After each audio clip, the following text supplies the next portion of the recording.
రాజ్ మేడపై నుండి కిందకి దిగుతూ ఉంటాడు. ఇంతలో యామిని రాజ్ దగ్గరికి వెళ్లి, "నీకోసమే వెయిట్ చేస్తున్నాము. త్వరగా రా భోజనం చేద్దాం" అని చెప్పేసైతే అంటూ ఉంటుంది. ఆ మాటలు వినగానే అక్కడ ఉన్న రాజ్ మాత్రం, "లేదు, నాకు అర్జెంట్ వర్క్ ఉంది, నేను వెళ్ళాలి" అని చెప్పేసైతే అక్కడి నుండి వెళ్ళిపోతూ ఉంటాడు. అది చూడగానే అక్కడ ఉన్న యామిని అయితే చాలా బాధపడుతూ ఉంటుంది. ఇంతలో వాళ్ళమ్మ యామిని దగ్గరికి వెళ్లి, "ఏంటే ఇలా ప్రవర్తిస్తున్నాడు" అని చెప్పేసైతే అడుగుతూ ఉంటుంది. ఆ మాటలు వినగానే అక్కడ ఉన్న యామిని అయితే, రాజు ఎక్కడికి వెళ్ళినా పర్వాలేదు, తనకు జీపీఎస్ పెట్టాను కనుక తను ఎక్కడికి వెళ్ళినా సరే నాకు ఇట్టే తెలిసిపోతుంది నా మొబైల్ ద్వారా అని చెప్పేసైతే అంటూ ఉంటుంది.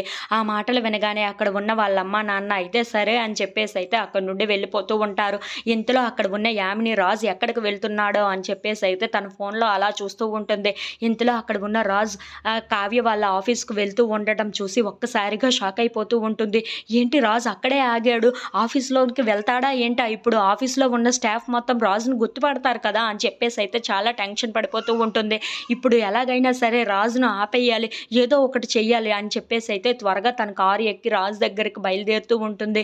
ఇంతలో రాజు బొకేని తీసుకొని కావ్య ఆఫీస్‌కి బయలుదేరుతూ ఉంటాడు. ఇంతలో అక్కడ ఉన్న కావ్య తన సీసీటీవీ ఫుటేజ్‌లో అక్కడ ఉన్న రాజుని చూసి ఒక్కసారిగా షాక్ అయిపోతూ ఉంటుంది.